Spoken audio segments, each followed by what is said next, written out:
महाराज, गरीबी सबसे बड़ा अभिशाप है। गरीबी से बड़ा कोई अभिशाप नहीं है। मैं व्यास पीठ से प्रार्थना करता हूं, गोविंद, किसी को कुछ बनाना या मत बनाना, पर किसी को गरीब मत बनाना। और आज भी हमारे भारत देश में हजारों लोग भूखे सोते हैं। आज भी बेचारे भूखे सोते हैं।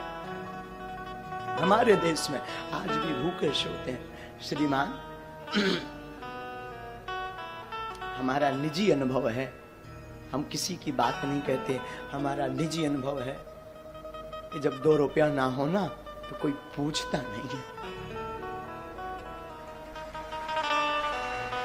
और कोई उधार नहीं देता। इसलिए नहीं देता क्योंकि ये चुका नहीं पाएगा।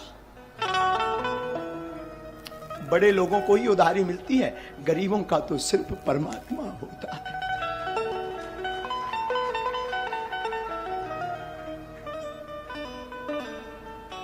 आचार्य महोदय, जब हम अपने गांव में रहा करते थे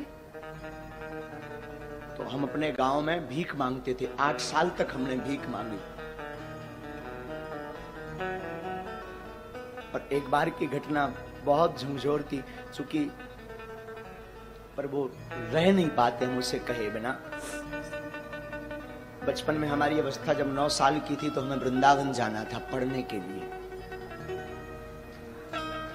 हमारे पिताजी कुछ करते नहीं थे, गांव के हम ब्राह्मण थे, तो भीख मांग करके हम अपना जीवन चलाते थे पूरे परिवार का।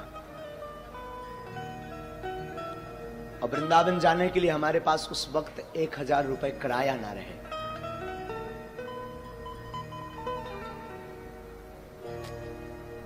सच कहूं, लोग उस वक्त निमंत्रण कार्ड भी नहीं देते थे, क्योंकि ये आएगा तो फटे कपड़े पहनकर आएगा तो हमारी शोभा खराब हो जाएगी।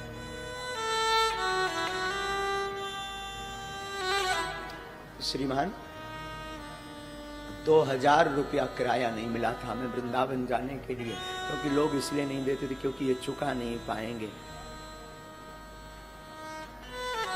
हमारी माँ ने हमेशा इस दास को जीना सिखाया। माँ और हमारे गुरुदेव कहा करते थे, बेटा जगत साथ दे या ना दे, पर गोविंद के सहारे तुम डटे रहना, गोविंद सहारा जरूर देंगे। और आज हनुमान जी ने ऐसा हाथ पकड़ा, आज हनुमान जी ने ऐसा हाथ पकड़ा कि जो लोग कल किराया नहीं देते थे वही लोग आज टोकन लेने की लाइन में खड़े 6-6 महीना। और बड़ी बात, जिस वृंदावन में हमें कथा सीखने जाना था उसी वृंदावन में हनुमान जी ने बास दे दिया, आश्रम बनवाना शुरू कर दिया। मैं व्यासपीठ से प्रार्थना करूं, तुम बड़े आदमी के घर पर जा पाना या मत जा पाना, पर जिसका कोई ना हो, अगर उसके घर पर दिवाली हो, महोत्सव हो, शादी हो, दुख हो, तो मेरी प्रार्थना है उसके घर तुम जरूर जाना। और आसपास उनकी सहायता जरूर करना जिनका कोई ना हो, क्योंकि बड़े आदमियों के तो हजारों रिश्ते होते हैं, 50 लोग सिंपैथी दिखाते हैं, भावनाएं अपनी प्रस्तुत करते हैं, पर गरीब के सामने ना कोई भावनाएं प्रस्तुत करता है ना भाव दिखाता है। गरीब के सामने तो सिर्फ गोविंद रहता है। पर तुम गोविंद बनने का नहीं सही, पर गोविंद का दास बनने का प्रयास करना, क्योंकि गरीबी बड़ी विचित्र होती। साधु जिसने देखी वही जानता है। जब तक फटे न पाऊं बीमारी का जाने, पीर पर आए। वो अंधेरी रातें, वो अकेलापन, वो लोगों की अवहेलनाएं, बड़े लोगों का लड़का अनार कर दे तो वो बड़े हैं, छोटों का कर दे तो अपराध है, छोटों का करे तो अपराध है।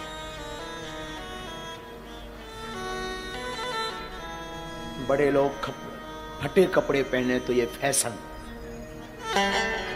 गरीब पहने तो औकात। कि हमारे देश की दुर्दशा।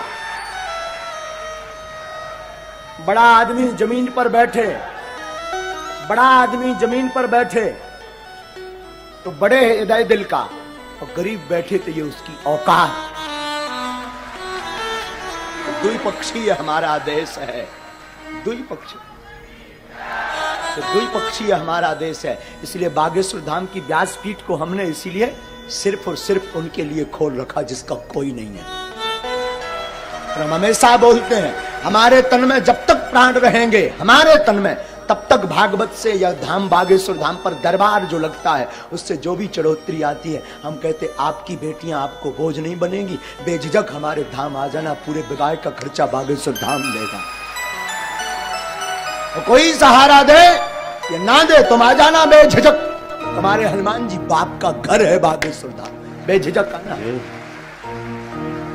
हमारी लोगों को भले ही बुरा लगता हमारा स्वभाव, कई लोगों को, इसलिए चाहे बड़ा आवे चाहे छोटा, लोगों को लगता हो, भगवान जाने, कई लोग बुरा भी मानते, चाहे बड़ा आवे चाहे छोटा, हमारी नजर में सब हनुमान जी के भगत हैं।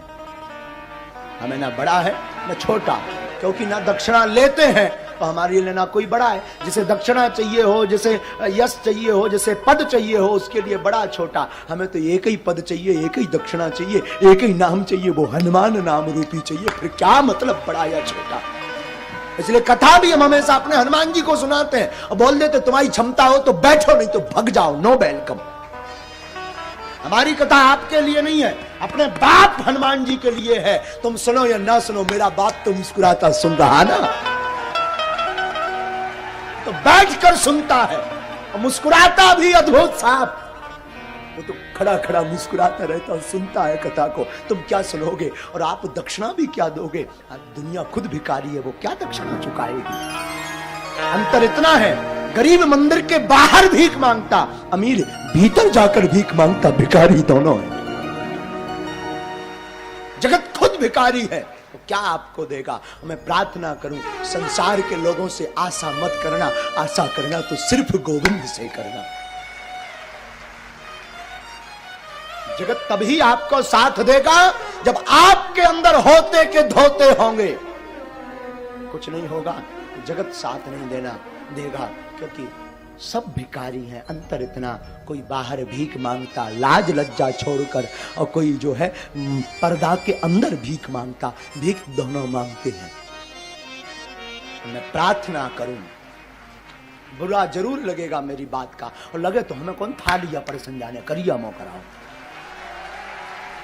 लगे भी बुरा तो मुझे कोई व्यास पीठ ही अगर सत्य नहीं बोलेगी तो कौन सत्य बोलेगा। आजकल मंदिरों में भी वीआईपी सुविधाएं हो गई हैं, गुरुओं के पास भी वीआईपी सुविधाएं हो गई। मैं प्रार्थना करना चाहता हूं, सब उंगलियां एक सी नहीं होती, ये बात ठीक है,